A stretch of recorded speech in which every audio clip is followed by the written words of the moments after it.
Good evening, boys and girls. I hope that you're all ready for bed. We've had such a lovely Sunday. The weather is glorious. We're going to read a book tonight called Pricilla and the Dinosaurs, written by Judith McKinnon. There's Pricilla. She's reading a dinosaur book. She doesn't look very happy. Let's see what this is all about.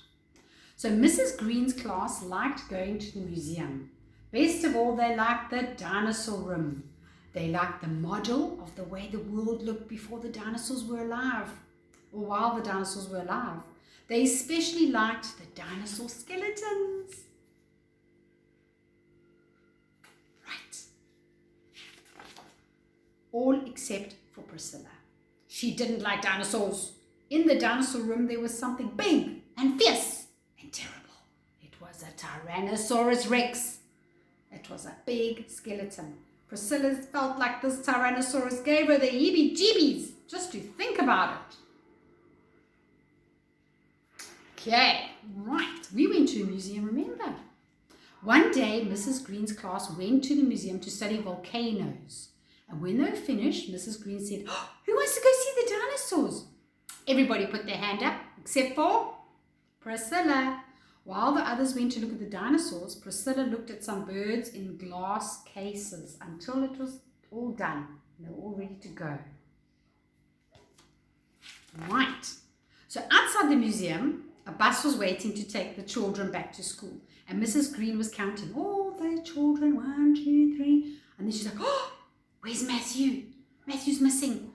Pricilla, will you go find Matthew in the museum? I think he's still in the dinosaur room." Uh-oh, she doesn't like the dinosaur room. What's she going to do? Pricilla didn't know what to do. She couldn't let everyone see that she was afraid, so she ran back in the museum by the dinosaur room, and then she stopped. "Matthew, are you here, Matthew?"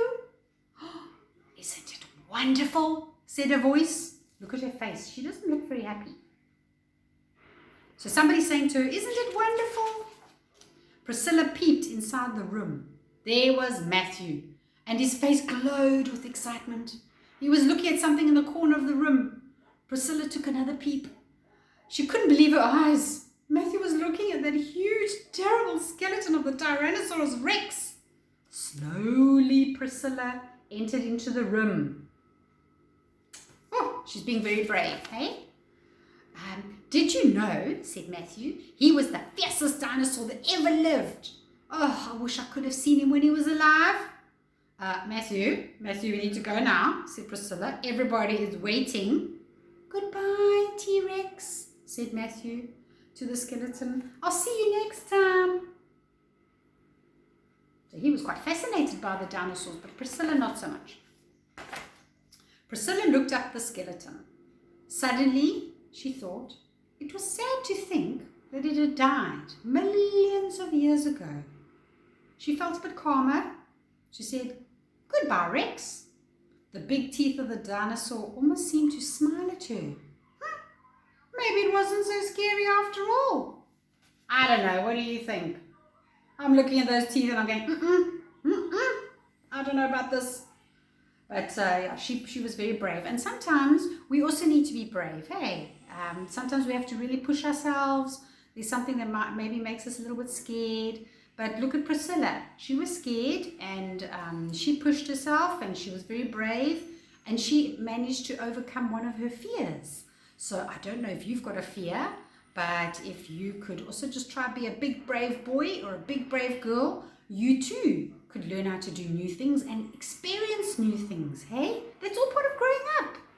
Okay, so you must sleep really, really well, and we're going to see you tomorrow. Night, night. Bye. Sleep tight.